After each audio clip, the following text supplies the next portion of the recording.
वेळे भागाड MIDCत भूमिपुत्रांना कायमस्वरूपी रोजगार द्या. ॲडव्होकेट राजीव साबळे. स्थानिकांना डावलल्यास पोस्कोसह सर्व कंपन्यांविरोधात प्रखर जन आंदोलनाचा इशारा.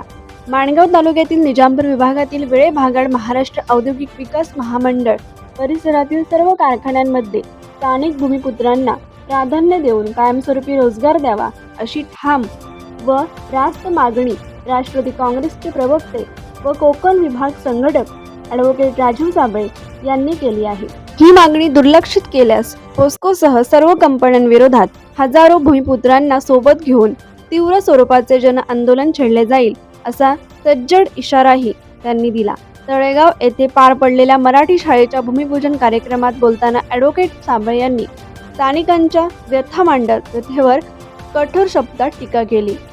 1990 साली माझे वडील आमदार असताना वेळे भागाड परिसरात MIDC मंजूर करून आणली. त्यानंतर विद्यमान खासदार सुनील तटकरे सुरक्षित कारखान्यांची मुहूर्तमेढ रोवली. मात्र आज त्या विकासाचा लाभ स्थानिकांना न मिळता दलाल, ठेकेदार आणि बाहेरील लोकांच्या घशात जात आहे असा आरोप त्यांनी केला. रोजंदारीवर काम मात्र कायम नोकरी नाही. स्थानिकावर अन्याय. MIDCतील अनेक कारखान्यांमध्ये स्थानिक कामगार वर्षानुवर्षे रोजंदारीवर राबत असतानाही त्यांना कायमस्वरूपी नोकरीत सामावून घेतले जात नाही. ही गंभीर बाब असल्याचे ॲडव्होकेट साबळे यांनी नमूद केले. ठेकेदारी पद्धतीमुळे कामगारांचे शोषण सुरू असून न्याय मागणाऱ्यांना डावलले जाते. हा अन्याय सहन केला जाणार नाही असे त्यांनी स्पष्ट केले.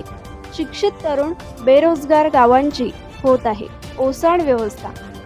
वेळे भागाड परिस्थितीतील अनेक तरुण अभियांत्रिकी, ITI, डिप्लोमा व उच्च शिक्षण घेतलेले, प्रशिक्षित आणि कुशल असूनही बेरोजगार आहेत. मात्र स्थानिक कारखान्यांमध्ये त्यांना संधी दिली जात नसल्याने मुंबई, पुणे, ठाणे, गुजरात येथे रोजगारासाठी स्थलांतर करावे लागत आहे. यामुळे गावे ओस पडत असून ग्रामीण अर्थव्यवस्था कोलमडत चालली आहे.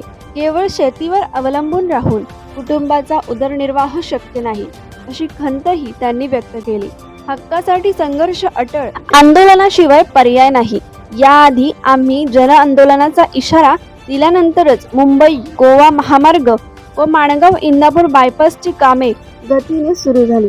त्याचप्रमाणे आता जोपर्यंत स्थानिक बेरोजगारांना रोजगाराची खात्री मिळत नाही, कामगारांना कायम केले जात नाही, तोपर्यंत हे आंदोलन थांबणार नाही असा निर्धार ॲडव्होकेट साबळे यांनी व्यक्त केला. कुठल्याही प्रकारची दादागिरी, गुंडगिरी किंवा दबाव स्थानिक जनता खपवून घेणार नाही.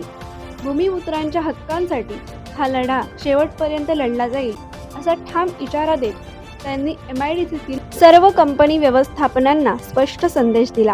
कोकण एक्सप्रेससाठी माणगाव प्रतिनिधी अरुण पवार. कोकण एक्सप्रेस चॅनलला लाईक करा, शेअर करा आणि सबस्क्राईब करा.